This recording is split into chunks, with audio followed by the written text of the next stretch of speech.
Welcome back to our YouTube channel, The Book Digest. In today's episode, we're diving into a powerful and practical summary of The Art of Seduction by Robert Greene. Now, I know what you're probably thinking when you hear that word, seduction. Your mind jumps straight to romance and dating, right? But what we're about to explore here with Robert Greene, well, it's something much, much bigger. Greene poses this question right at the start. And his answer? It's seduction. Not brute force, not arguing, but this incredibly subtle, almost invisible kind of influence. It's pure psychology. The whole goal is to get someone to willingly and happily drop their defenses and adopt your point of view, to make them chase your goals as if they were their own. And this quote right here, this is the heart of the entire book. Greene completely reframes what we think seduction is. He treats it as a strategic art.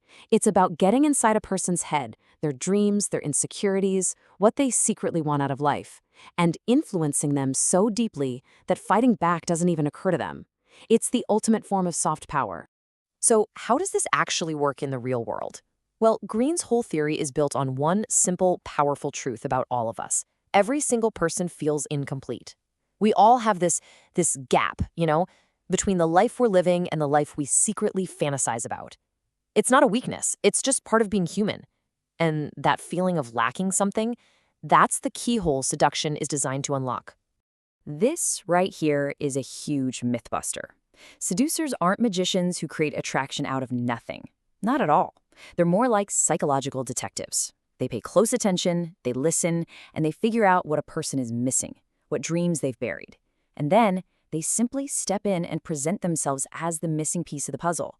They become the answer to a question the other person didn't even know they were asking. Okay, so if the theory is all about being a psychological detective, then who are the different types of detectives? Greene breaks them down into specific character types. He argues there isn't just one way to be seductive. Instead, there are these distinct paths or archetypes that people tend to fall into naturally. He lays out 9 of these seductive archetypes. And here is the absolute most important part. These are not costumes you can just put on and take off. Greene is very clear that the most powerful seducers are the ones who figure out their own natural style and then perfect it. Authenticity, it turns out, is the engine that drives the whole thing. And these archetypes can be worlds apart. Take the siren, for example. Think Marilyn Monroe.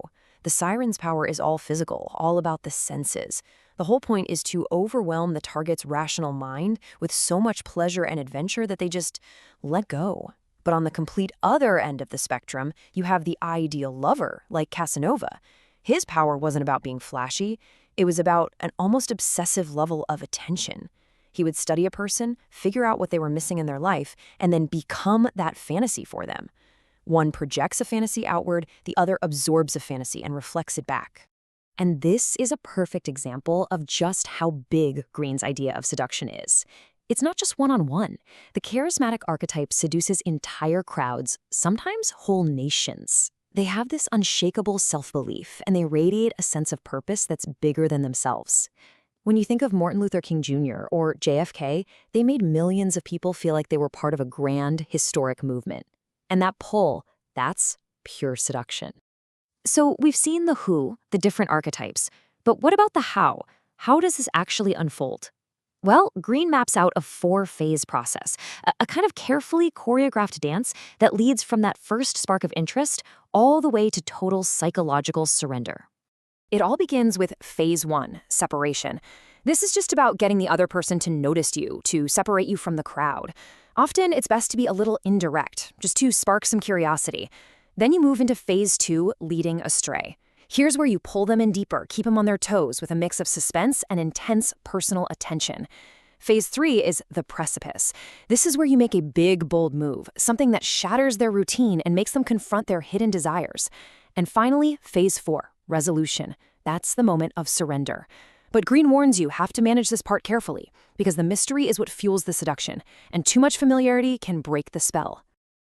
For all the talk about how to be seductive, maybe the most practical lesson in the whole book is learning what not to do. To really get what makes someone magnetic, Greene first defines what makes someone an anti-seducer, the kind of person that just naturally pushes people away.